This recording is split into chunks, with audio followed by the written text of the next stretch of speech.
Kita masuk di dalam ibadah pencurahan Roh Kudus pada hari yang ke-9. Shalom Bapak Ibu Saudara yang terkasih di dalam Tuhan kita Yesus Kristus. Selamat sore, kita akan masuk di dalam ibadah pencurahan Roh Kudus. Sebelumnya kita akan berdoa terlebih dahulu. Tuhan Yesus, Allah Bapa kami yang baik, Allah Roh Kudus, kami bersyukur ya Tuhan buat kasih setiamu di dalam kehidupan kami. Tuhan Yesus, pada sore malam hari ini ya Tuhan, kami memuji memuliakan namamu ya Tuhan. Biarlah Tuhan mengurapi setiap kami ya Tuhan, mengurapi puji-pujian kami ya Tuhan, dan biarlah puji-pujian kami berkenan di hadapanmu ya Tuhan. Hanya di dalam satu nama Tuhan kami, Yesus Kristus. Haleluya, amin. Bapak Ibu Saudara, kita akan merayakan hari kenaikan Tuhan Yesus Kristus. Tuhan Yesus naik ke surga untuk menyediakan tempat bagi kita dan tidak meninggalkan kita sendirian, tetapi Tuhan mencurahkan Roh Kudus-Nya kepada kita. Kita akan pujian ini.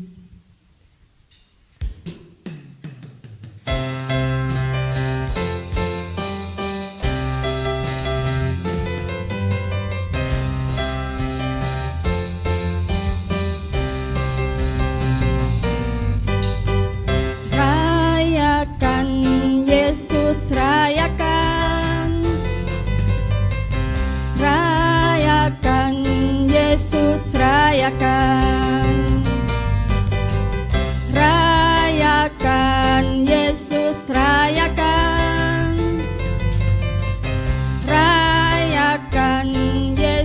rayakan. Dia bangkit dan hidup selamanya.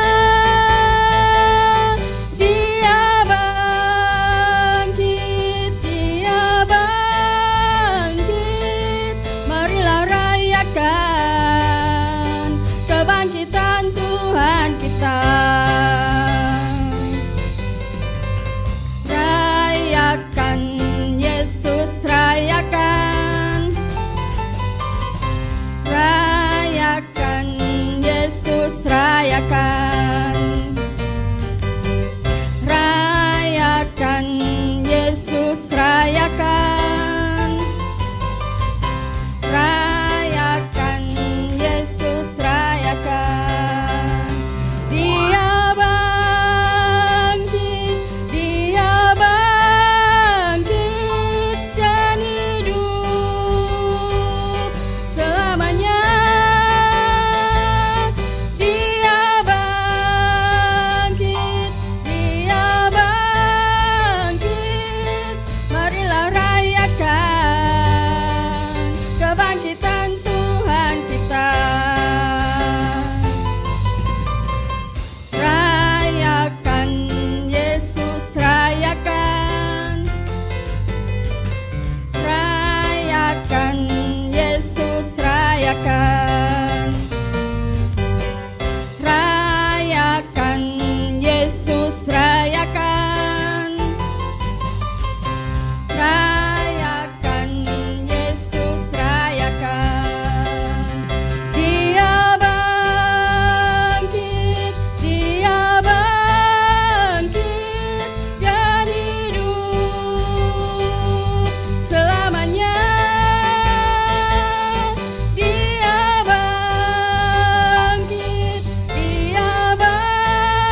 bangkit, marilah rayakan kebangkitan Tuhan kita. Dia bangkit,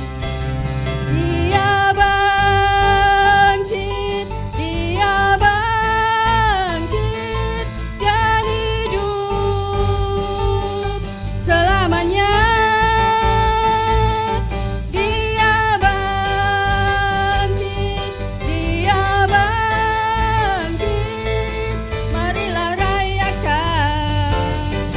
marilah rayakan kebangkitan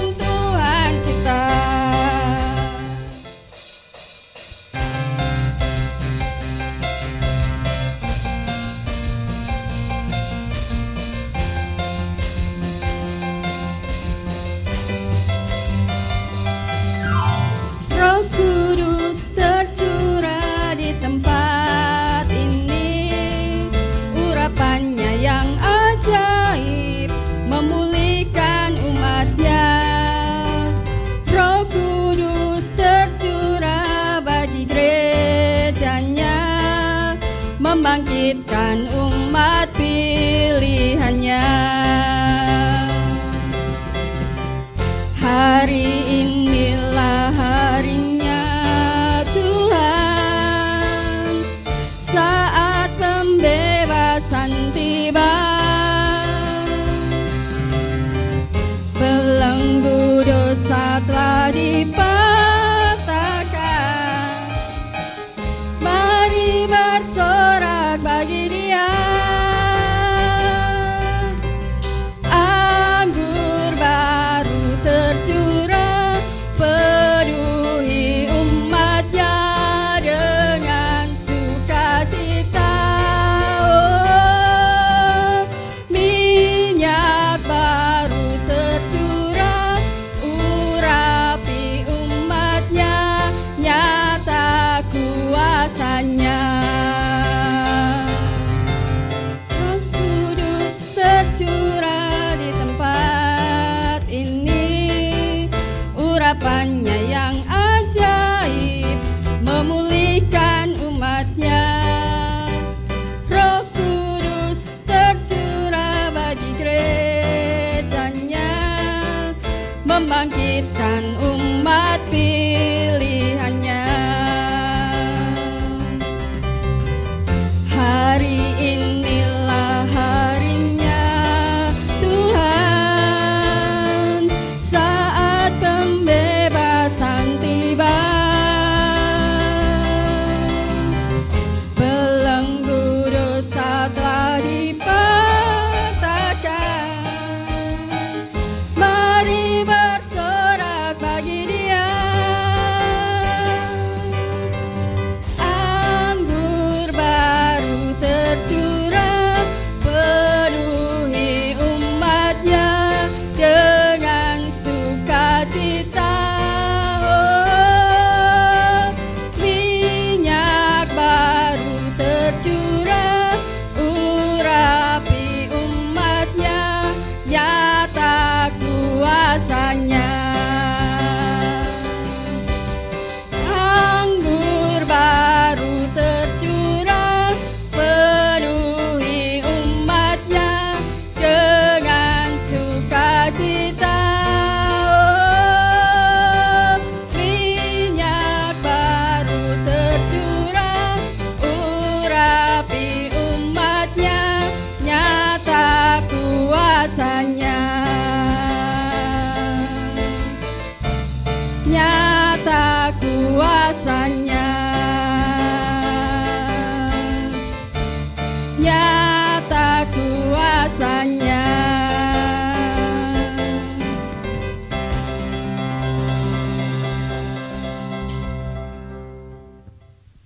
Puji Tuhan, kita sudah memuji memuliakan nama Tuhan. Sebentar kita akan mendengarkan firman Tuhan. Kita akan sambut dengan pujian. Roh Kudus, Kau hadir di sini.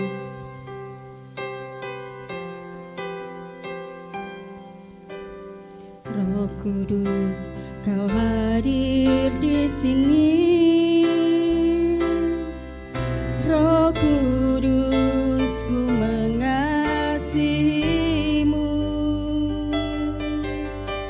Kau lembut, Kau manis, Kaulah penghiburku, penolongku, diutus Bapakku. Katakan, Roh Kudus, Kau hadir di sini. Roh Kudus, Kau hadir di sini. Roh Kudus, ku mengasihimu. Kau lembut, Kau manis, Kaulah penghiburku, penolongku, diutus Bapakku.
Allah Maha Tinggi. Jamahlah kami, penuhi kami dengan kuasa Allah Maha Tinggi.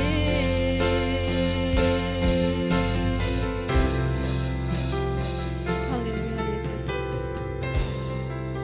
Jamahlah kami ya Tuhan, urapi kami ya Yesus. Jamah hati kami ya Tuhan, untuk kami boleh mendengarkan firman-Mu ya Tuhan pada malam hari ini ya Tuhan. Kami bersyukur ya Tuhan, Engkau Allah kami yang setia kepada kami ya Tuhan. Bahkan Engkau rela ya Tuhan mati di kayu salib. Dan kami percaya ya Tuhan, Engkau bangkit pada hari yang ketiga. Bahkan Engkau naik ke surga ya Tuhan, menyediakan tempat bagi kami ya Tuhan. Dan kami tahu ya Tuhan, Engkau tidak meninggalkan kami ya Tuhan, tetapi Engkau memberikan Roh Kudus untuk menolong kami ya Tuhan, untuk menghibur kami ya Yesus. Hanya di dalam nama Tuhan kami Yesus Kristus kami sambut firman-Mu. Haleluya. Amin. Shalom Bapak Ibu Saudara yang dikasihi Tuhan. Kita berjumpa kembali dalam ibadah 10 hari pencurahan Roh Kudus. Kita telah memasuki hari yang ke-9. Kita telah belajar banyak hal tentang kehidupan jemaat mula-mula yang telah dipenuhi dengan Roh Kudus dan dipenuhi selalu dengan Roh Kudus. Kita telah belajar tentang banyak hal. Apa yang menjadi gaya hidup, apa yang menjadi ciri-ciri, apa yang menjadi lifestyle, apa yang menjadi pergerakan dari jemaat mula-mula. Kita telah belajar banyak selama 8 hari ini. Ini hari yang ke-9 Bapak Ibu Saudara, dan kita akan mempelajari tentang multiplikasi orang percaya. Kita akan mempelajari tentang hal ini pada hari ini, dan izinkan saya untuk menyampaikannya untuk kita semua Bapak Ibu Saudara. Kisah Para Rasul ayat pasal yang kedua, ayat yang ke-46 dan ke-47. Kita akan membaca di dalam Kisah Para Rasul 2 ayat yang ke-46 dan 47. Demikian firman Tuhan. Dengan bertekun dan dengan sehati mereka berkumpul tiap-tiap hari dalam bait Allah. Mereka memecahkan roti di rumah masing-masing secara bergilir dan makan bersama-sama dengan gembira dan dengan tulus hati sambil memuji Allah. Dan mereka disukai semua orang, dan tiap-tiap hari Tuhan menambah jumlah mereka dengan orang yang diselamatkan. Bapak Ibu Saudara, pada kesempatan kali ini kita akan fokus pada hal multiplikasi orang percaya. Penambahan jumlah atau multiplikasi orang percaya adalah salah satu tanda, salah satu ciri dari kehidupan jemaat mula-mula yang penuh dengan Roh Kudus. Ini salah satu tandanya. Semakin hari jumlahnya semakin ditambahkan. Bahkan Alkitab mencatat jumlah orang percaya terus-menerus bertambah. Mulai dari orang-orang Yahudi yang tinggal di Yerusalem, terus bertambah hingga orang-orang bukan Yahudi, orang-orang baik itu orang Yunani, baik itu orang Romawi, mereka yang tinggal di Yudea, di Samaria, dan daerah-daerah lainnya. Mereka ditambah-tambahkan oleh Tuhan menjadi satu bagian orang percaya. Ini menjadi gerakan multi etnis yang internasional, melebihi keluar dari etnis Yahudi. Pekabaran Injil keluar, bahkan melawan kultur-kultur, melawan budaya-budaya. Perbedaan budaya, perbedaan lainnya bukanlah hal yang menghambat untuk pekabaran Injil. Di dalam Kisah Para Rasul 11 ayat yang ke-26, orang percaya pertama kali disebut sebagai Kristen. Jumlahnya terus-menerus bertambah, dan kita dapat merasakan hingga saat ini bahwa apa yang kita hidupi saat ini adalah buah dari yang jemaat mula-mula dan para rasul hidupi. Ini adalah salah satu tanda atau ciri dari kehidupan jemaat mula-mula yang menurut saya sangat unik dan sangat menarik. Bagaimana tidak, mereka terus-menerus bertambah, mereka terus-menerus bertumbuh. Suatu pertumbuhan sangat menarik bagi kita. Dan hal-hal yang berkaitan dengan multiplikasi, hal-hal yang berkaitan dengan pelipat gandaan, hal-hal yang berkaitan dengan penambahan, hal ini terdengar sangat menarik bagi gereja masa kini. Bukankah begitu Bapak Ibu Saudara? Ketika kita menjumpai orang, rekan kita yang membuka cabang usaha baru, maka beberapa dari kita mungkin akan mendoakan dengan kiranya Tuhan menambah-nambahkan berkat yang daripada Tuhan. Biarlah berkat-Mu dilipat gandakan di dalam Kristus. Ketika rekan kita mungkin ulang tahun, mungkin kita mengirimkan doa, biarlah Tuhan memberkati-Mu melimpah-limpah, dilipat gandakan lagi kebaikan-kebaikan Tuhan dalam hidup-Mu. Bukankah ini sering kita jumpai? Di kalangan gereja masa kini, hal ini sangat menarik. Apalagi yang dilipat gandakan, yang ditambah-tambahkan, yang dimultiplikasi adalah hal-hal yang kita sukai. Popularitas, uang, jabatan, dan hal-hal yang lainnya. Apa yang kita sukai ketika ditambahkan dengan kata multiplikasi, ditambahkan dengan kata dilipat gandakan, ditambahkan dengan kata ditambahkan, terdengar sangat menarik bagi gereja masa kini. Namun yang menjadi pertanyaan, apakah multiplikasi orang percaya? Apakah pertambahan jumlah orang percaya? Apakah pelipat gandaan orang percaya masih menarik bagi gereja masa kini? Apakah ini masih menarik untuk Bapak, Ibu, Saudara, dan saya? Apakah hal ini masih menarik? Mengingat cara pandang Kristus terhadap jiwa-jiwa, mengingat bagaimana Kristus memandang jiwa-jiwa. Seharusnya multiplikasi orang percaya, penambahan jumlah orang yang diselamatkan masih dan sangat relevan dan sangat menarik bagi gereja masa kini. Lukas mencatat perkataan Kristus, satu orang berdosa bertobat, ada sukacita di surga. Bagaimana Kristus memandang satu jiwa dengan harga yang sangat-sangat berharga. Maka mengadopsi cara pandang ini, maka kita sebagai Kristen, orang-orang Kristen, Kristus kecil, orang-orang murid Kristus seharusnya memiliki cara pandang yang sama, sehingga pelipat gandaan jumlah orang percaya, multiplikasi orang percaya seharusnya masih menarik untuk saat ini. Harusnya hal ini adalah hal yang terus menarik bagi gereja kapanpun itu. Mengingat betapa berharganya satu jiwa di mata Kristus, demikian juga seharusnya betapa berharganya satu jiwa di mata kita. Melihat hal ini Bapak, Ibu, Saudara, marilah kita belajar hal ini bersama-sama. Marilah kita belajar tentang penambahan jumlah, multiplikasi orang percaya ini bersama-sama. Kisah Para Rasul 2 ayat yang ke-47b dimulai dengan kata sambung atau kata hubung, konjungsi, dan. Kata dan muncul sebelum dilanjutkan dengan kalimat tentang penambahan jumlah orang percaya oleh Tuhan. Dan tiap-tiap hari Tuhan menambahkan jumlah mereka dengan orang yang diselamatkan. Dan tiap-tiap hari Tuhan menambahkan jumlah mereka dengan orang yang diselamatkan. Kata dan muncul sebelum dilanjutkan dengan kalimat tentang penambahan jumlah orang yang diselamatkan Tuhan.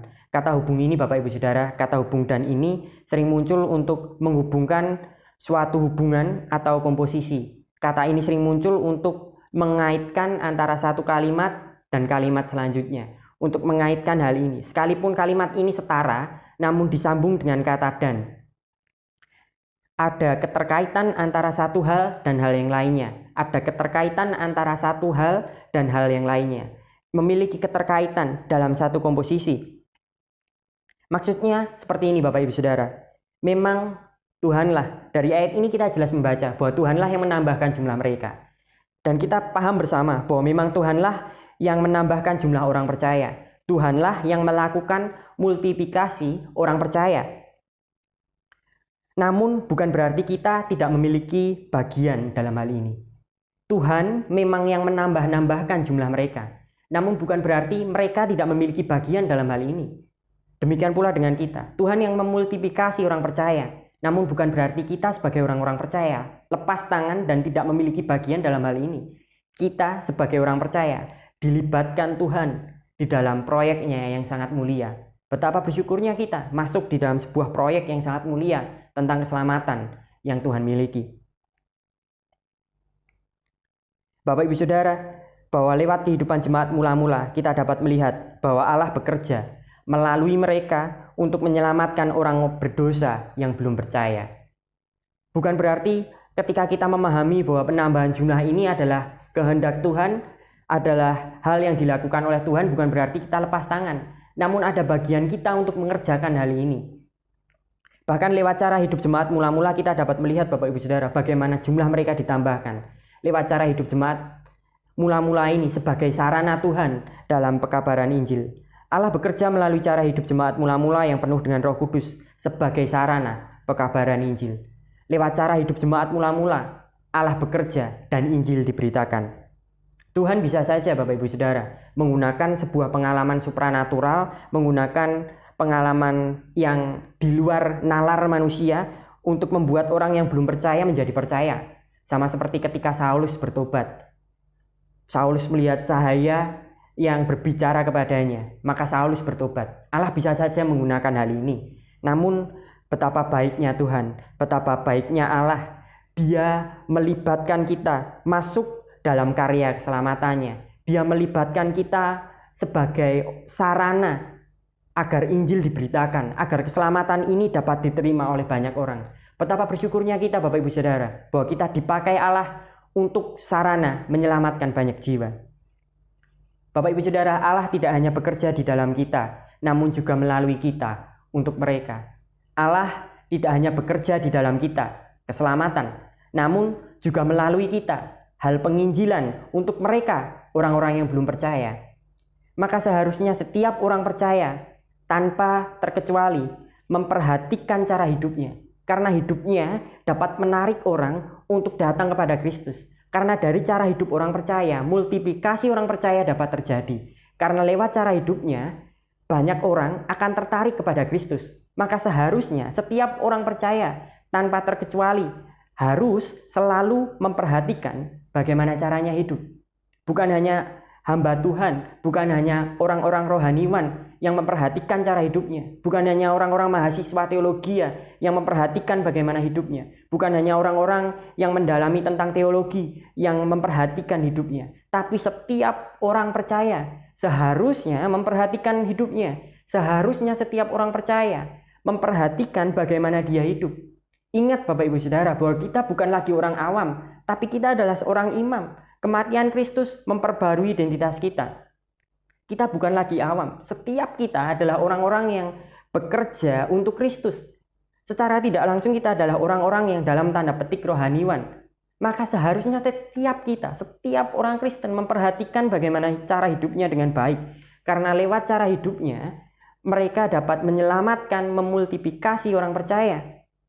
Gereja seharusnya memperhatikan cara hidupnya. Baik gereja secara komunal, baik gereja secara kelompok, maupun gereja secara individual. Kita seharusnya baik dalam gereja kelompok memperhatikan bagaimana cara pelayanannya dilakukan. Seharusnya gereja sebagai kelompok memperhatikan bagaimana mereka menjamin jemaatnya. Demikian pula dengan kita sebagai gereja-gereja individual, sebagai gereja-gereja orang-orang yang dipanggil keluar dari kegelapan. Seharusnya kita terus-menerus memperhatikan bagaimana cara kita hidup. Karena cara kita hidup sebagai sarana digunakan oleh Allah dalam karya keselamatannya yang mulia untuk memultiplikasi orang percaya. Harusnya kita menaruh perhatian dalam hal ini. Seharusnya kita menaruh perhatian bagaimana cara kita hidup. Jemaat mula-mula memiliki cara hidup yang luar biasa Bapak Ibu Saudara. Kita belajar banyak dalam ibadah 10 hari yang kita jalani, dan ini hari yang ke-9. Kita belajar banyak tentang bagaimana jemaat mula-mula yang mereka penuh dengan Roh Kudus, bagaimana mereka hidup. Bahkan hingga Lukas mencatat bahwa mereka disukai setiap orang. Mereka disukai semua orang. Tentu saja hal ini dalam pengertian yang umum, dalam pengertian yang general. Beberapa dari orang Yahudi menganggap mereka sebagai orang yang sesat. Namun secara umum orang-orang menyukai mereka. Karena mereka menghidupi cara hidup yang dalam tanda petik, cara hidup yang mustahil untuk dihidupi. Bagaimana bisa orang yang hidup dalam tekanan melakukan hal-hal yang luar biasa ini? Mereka terus-menerus bertekun dalam pengajaran, dalam persekutuan, dalam memecahkan roti, dalam doa. Bahkan dicatatkan bahwa mereka memberikan miliknya untuk mereka yang membutuhkan, menjual apa yang menjadi miliknya dan diberikan pada mereka yang membutuhkan. Dan dilakukan dengan sukacita. Ini adalah cara hidup yang sangat mustahil. Di dunia yang jatuh dalam dosa yang penuh dengan keakuan, semuanya berpusat pada diri sendiri, mereka, jemaat mula-mula, hidup melawan arus. Mereka hidup dengan cara hidup yang tanda petik mustahil. Hal ini bisa terjadi karena Kristus telah menyelesaikan keakuan egosentris yang ada pada mereka, sehingga pusatnya menjadi pada Kristus, dan Roh Kudus terus-menerus bekerja. Mereka dipenuhi oleh Roh Kudus, Roh Kudus memampukan mereka. Jemaat mula-mula ini, Roh Kudus penuh di dalamnya dan memampukan mereka untuk menghidupi Injil. Nilai-nilai Injil, nilai-nilai Kristus meresap dalam hidupnya, meresap di dalam kehidupan setiap orang percaya, jemaat mula-mula. Dan bukan hanya meresap saja, mereka juga merembeskan, mereka juga mengalirkan, mereka juga menyalurkan nilai-nilai Injil ini bagi dunia. Mereka tidak hanya dipenuhi, namun mereka juga berbagi. Hal ini sangat unik Bapak Ibu Saudara. Dan semuanya dilakukan oleh Kristus. Kristus menyelesaikan masalah utama tentang diri sendiri. Sehingga fokusnya tidak pada diri sendiri, namun fokusnya berubah pada Kristus. Buktinya mereka bertekun bahkan tiap-tiap hari di bait Allah. Fokus mereka mulai diubahkan. Mereka memandang Kristus sebagai fokus yang utama dan Roh Kudus memampukan mereka untuk menghidupi nilai-nilai Injil. Bapak Ibu Saudara, hidup yang rohani tidak mengesampingkan aspek jasmani. Hal ini sangat terlihat dari bagaimana jemaat mula-mula hidup. Hal ini sangat terlihat dari bagaimana orang-orang percaya pada awal gereja dibentuk ini hidup. Mereka terus-menerus fokus pada hal yang rohani. Kita dapat melihat dari Kisah Para Rasul kedua ayat yang 42, 46, 47b. Lukas mencatat bahwa jemaat mula-mula ini, jemaat awal ini, jemaat pertama kali setelah peristiwa Pentakosta ini, mereka yang disebut Kristen pertama kali ini, mereka fokus membangun manusia rohaninya.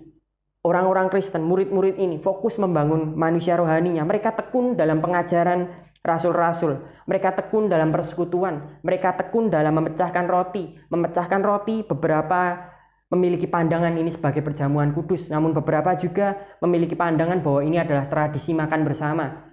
Apapun itu yang dilakukan pada saat itu, mereka memecahkan roti dengan mengingat Kristus yang mati bagi mereka. Dan mereka juga bertekun dalam berdoa. Kita dapat melihat bagaimana jemaat mula-mula menaruh fokus mereka, menaruh pusat perhatian mereka dengan terus-menerus memusatkan pikiran mereka untuk membangun manusia rohani mereka. Kita telah belajar kata bertekun, dan kata bertekun ini muncul baik di ayat 42 maupun ayat 46. Keduanya memiliki nilai yang sama. Mereka bertekun membangun manusia rohaninya. Namun Bapak Ibu Saudara, sekalipun mereka fokus pada membangun apa yang rohani, jemaat mula-mula tidak mengesampingkan hal yang jasmani. Di ayat yang 44, 45, Lukas mencatat bahwa mereka bersatu. Segala kepunyaan mereka adalah kepunyaan bersama. Bahkan mereka menjual apa yang dimilikinya untuk dibagikan kepada orang yang membutuhkan. Bapak Ibu Saudara, betapa gaya hidup ini, gaya hidup yang luar biasa. Maka di dalam pandangan orang-orang sekitar, dalam pandangan masyarakat sekitar, mereka menjadi menyukai cara hidup jemaat mula-mula. Mereka disukai semua orang karena mereka menghidupi gaya hidup yang dalam tanda petik mustahil. Saat-saat itu ada golongan masyarakat yang juga memiliki gaya hidup yang serupa Bapak Ibu Saudara. Mereka menjual untuk dibagikan, mereka makan bersama. Namun kelompok masyarakat ini tidak didorong oleh dasar kasih dan kegembiraan. Mereka didasari oleh peraturan-peraturan yang mengikat mereka, sehingga mereka mengharuskan untuk berkorban. Namun masyarakat kelompok Kristen ini memiliki keunikan. Bagaimana bisa mereka berbagi, namun dengan sukacita. Bagaimana mereka bisa menjual miliknya untuk kebutuhan orang lain. Mereka tidak lagi mementingkan dirinya, namun mementingkan orang lain. Cara hidup ini Bapak Ibu Saudara, dipakai Allah sebagai sarana pekabaran Injil. Sehingga mereka disukai semua orang. Dan Tuhan menambahkan jumlah mereka. Bapak Ibu Saudara, maka jangan remehkan setiap kehidupan kita. Sebagai orang percaya, seharusnya kita memiliki kehidupan yang menarik bagi dunia. Membawa dunia datang pada Kristus. Bukan karena paksaan, bukan karena perintah-perintah yang memaksa. Kita membawa Kristus bagi dunia, kita merembeskan nilai-nilai Injil, kita membawa Kristus bagi orang-orang yang membutuhkan, bukan karena paksaan, bukan karena keharusan atau tuntutan, namun kita digerakkan oleh Injil itu sendiri. Kematian Kristus, kebangkitannya menjadi kekuatan kita untuk mengkabarkan Injil. Bagaimana Kristus menyelamatkan saya seorang berdosa. Ini menjadi kekuatan kita untuk menghidupi nilai Injil. Ini keluar secara natural, bukan oleh paksaan. Keluar secara alami. Cara hidup jemaat mula-mula, saya yakin dan percaya bahwa mereka menghidupi nilai-nilai Kristus tidak dengan paksaan. Hal ini keluar secara natural setelah menyadari bahwa keselamatannya semuanya murni karena kasih karunia. Sehingga nilai-nilai Injil, nilai-nilai Kristus dapat keluar secara natural, secara alami, tanpa tanpa ada agenda lain, tanpa memikirkan hal-hal yang lain, tanpa ditunggangi oleh kepentingan yang lain. Semuanya karena Kristus telah menyelamatkan mereka. Kita telah belajar tentang bagaimana kegembiraan apa yang jemaat mula-mula miliki ini. Kegembiraan ini berasal dari keselamatan yang mereka peroleh dari Kristus. Dan lewat cara hidup ini Bapak Ibu Saudara, jemaat mula-mula dimultiplikasi oleh Tuhan. Bukankah kehidupan yang penuh dengan Roh Kudus seperti jemaat mula-mula ini yang seharusnya kita hidupi juga? Bukankah kehidupan seperti ini yang seharusnya menjadi kehidupan kita? Bapak Ibu Saudara, marilah kita memperhatikan ulang, memusatkan pikiran ulang bagaimana kita hidup. Memusatkan ulang, memikirkan ulang bagaimana cara kita hidup. Karena lewat cara hidup kita adalah sarana Allah untuk memultiplikasi orang percaya. Allah menggunakan kehidupan kita. Kehidupan kita adalah sarana Allah dalam memultiplikasi orang percaya. Kehidupan kita adalah sarana Allah untuk menambah-nambahkan orang percaya. Bagaimana kita membawa Kristus bagi dunia. Bagaimana kita menghidupi Kristus bagi dunia. Bagaimana kita menghidupi Injil, berpusat pada Injil dalam kehidupan di dunia. Ingat Bapak Ibu Saudara, ketika kita hidup menghidupi apa yang rohani, bukan berarti kita mengesampingkan apa yang jasmani. Kita membangun manusia rohani kita. Di satu sisi lain yang terbentuk adalah kita juga memiliki relasi yang baik bagi sekitar kita. Sama seperti jemaat mula-mula, dia tidak hanya membangun manusia rohaninya, namun mereka juga menghidupi apa yang menjadi kepercayaannya. Mereka menghidupi iman percayanya, mereka berbagi, mereka bersuka cita, mereka memiliki rasa persatuan antar jemaat. Hal ini terjadi karena Kristus melakukannya untuk kita. Bapak Ibu Saudara, marilah kita mau untuk terlibat di dalam proyeknya Allah. Marilah kita mau untuk mengusahakan lewat cara hidup kita. Cara hidup yang digunakan Allah sebagai sarana untuk multiplikasi orang percaya. Marilah kita mau untuk terlibat dalam karya keselamatan, untuk menyelamatkan banyak jiwa, membawa Kristus bagi mereka yang membutuhkan, membawa Kristus bagi mereka yang belum diselamatkan. Marilah kita memiliki cara hidup yang seperti jemaat mula-mula hidupi. Bukankah kita juga penuh dengan Roh Kudus, Bapak Ibu Saudara? Bukankah Roh Kudus telah membaptis kita sehingga kita dapat mengaku bahwa Kristus adalah Tuhan, bahwa Yesus adalah Tuhan? Bukankah Roh Kudus telah memenuhi kita? Marilah kita memiliki cara hidup yang sama seperti yang cara hidup jemaat mula-mula hidupi. Marilah kita juga hidup berpadanan dengan panggilan kita. Marilah kita hidup sebagaimana orang percaya hidup. Mereka yang menghidupi Injil, mereka yang menghidupi Kristus, membawa Kristus bagi dunia, memberitakan Injil bagi dunia. Marilah kita mau terlibat dalam proyek keselamatan Allah dan terus mengusahakannya lewat kehidupan kita yang telah menerima keselamatan darinya. Lewat cara hidup kita terhadap lingkungan kita, Bapak Ibu Saudara. Marilah kita membawa Kristus di dalamnya. Marilah kita membawa Injil di dalamnya. Bagaimana Kristus taat terhadap Allah, demikian pula kita taat kepada atasan. Bagaimana Kristus dengan sabar di bawah penderitaan. Marilah kita juga dengan sabar ketika berada di bawah penderitaan. Marilah ketika Kristus menunjukkan nilai kasih yang luar biasa, marilah kita menghidupi hal yang sama. Di dalam lingkungan kita, marilah kita juga mengasihi sesama, menunjukkan kasih Kristus yang sama kepada orang-orang, sekalipun mereka tidak layak untuk menerimanya. Marilah kita menghidupi ini. Marilah hidup kita sebagai orang percaya, penuh sukacita, penuh damai sejahtera, penuh kasih, panjang sabar. Marilah kita menghidupi karakter Kristus, menghidupi Injil, menghidupi apa yang menjadi buah yang seharusnya kita keluarkan sebagai orang percaya. Karena kehidupan kita digunakan Allah sebagai sarana multiplikasi orang percaya. Bapak Ibu Saudara, saya selesai dan saya akan meringkas apa yang kita bahas pada sore malam hari ini. Memang pelipat gandaan dikerjakan oleh Tuhan. Tuhanlah yang menambahkan jumlah mereka orang percaya. Namun Tuhan juga melibatkan kita dalam proyeknya yang sangat mulia ini, dalam karyanya yang sangat mulia ini, agar lewat cara hidup kita, agar lewat bagaimana kita hidup menjadi sarana untuk multiplikasi orang percaya. Sama seperti yang jemaat mula-mula lakukan. kehidupannya yang dalam tanda petik mustahil dihidupi ini disukai banyak orang, dan Tuhan menambahkan jumlah mereka. Bapak Ibu Saudara, saya akan menutup dengan satu kalimat. Ingat Bapak Ibu Saudara, bahwa Allah tidak hanya bekerja di dalam kita, namun juga melalui kita untuk mereka. Ingat ini baik-baik Bapak Ibu Saudara, bahwa Allah tidak hanya bekerja di dalam kita, bahwa Allah tidak hanya bekerja di dalam kita tentang keselamatan yang kita terima, namun Allah juga bekerja melalui kita lewat penginjilan ini untuk mereka, orang-orang yang membutuhkan Kristus, untuk mereka yang jiwa-jiwanya berteriak minta tolong, untuk mereka orang-orang yang hidup dalam ketidakpastian keselamatan, untuk mereka orang-orang yang hidup penuh dengan rasa kebimbangan. Mereka perlu Kristus. Ini tugas kita. Marilah kita terlibat dalam proyek, dalam karya keselamatan yang Allah rencanakan sebagai sarana Allah untuk memultiplikasi orang percaya. Lewat cara hidup kita Bapak Ibu Saudara, biarlah Tuhan memakai ini untuk menambah-nambahkan jumlah orang percaya.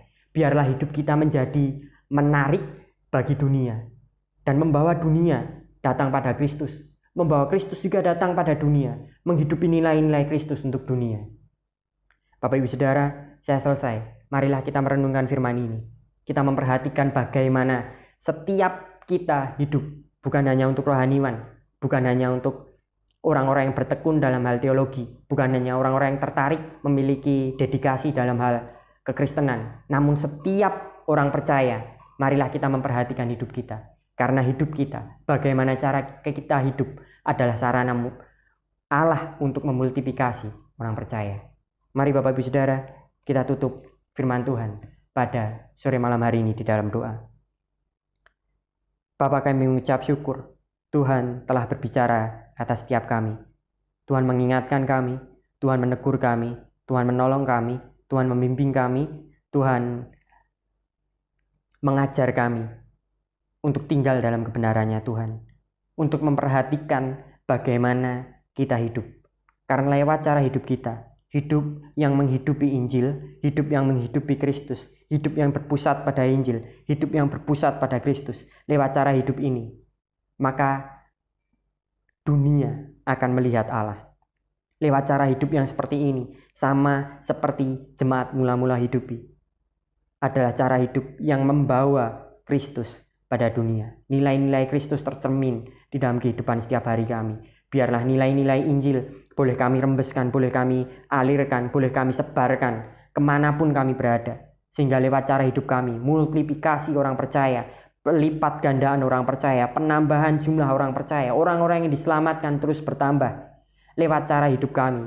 Sekalipun ini dengan cara yang non-verbal, dengan cara bukan penginjilan yang formal, namun kami percaya bahwa kehidupan yang berpusat pada Kristus, yang berpusat pada Injil adalah kehidupan yang sangat menarik bagi dunia. Dan biarlah lewat kehidupan kami, Tuhan menggunakan kami sebagai sarana untuk menyelamatkan banyak jiwa. Dan Bapa, kami memohon Roh Tuhan, Roh Kudus Tuhan, untuk tinggal di dalam setiap kami, terus menerus di dalam setiap kami, mengingatkan dan memampukan kami, menggerakkan kemauan dan kemampuan dalam kehidupan kami, bekerja secara bersamaan, agar kami dapat terus-menerus menghidupi nilai-nilai Injil, menghidupi nilai-nilai Kristus, menghidupi nilai-nilai kekristenan ini, agar kami terus-menerus menjadi berkat untuk kemuliaan Bapa di surga. Biarlah lewat kehidupan kami, Kristus dimuliakan, banyak orang menjadi percaya, dan semuanya hanya untuk kemuliaan Tuhan. Terima kasih Bapa, di dalam nama Allah Bapa, Kristus, dan Roh Kudus. Amin. Puji Tuhan, kita sudah mendengarkan firman Tuhan yang menguatkan hati kita. Kita akan menyembah Tuhan. Kita akan meminta urapan Tuhan untuk mengurapi setiap kita, memenuhi setiap kita. Kita akan pujikan, ku rasakan kasih-Mu Tuhan.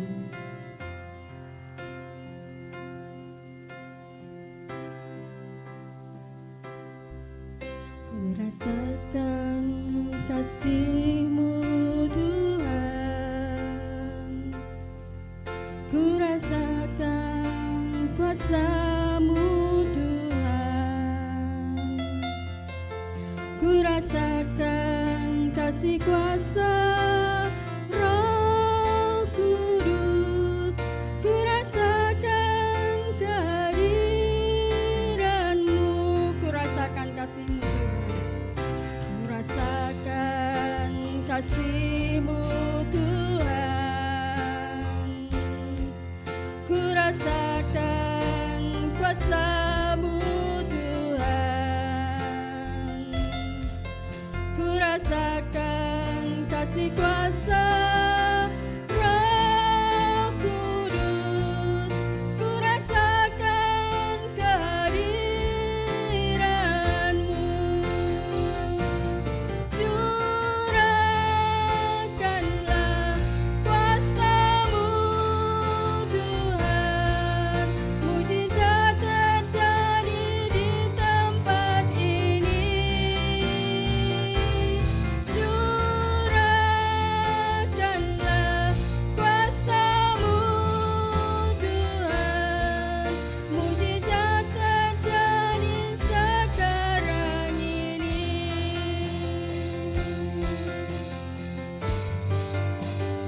Sungguh kami bersyukur ya Tuhan, buat kasih urapan kuasa Roh Kudus-Mu di tengah-tengah kami ya Tuhan.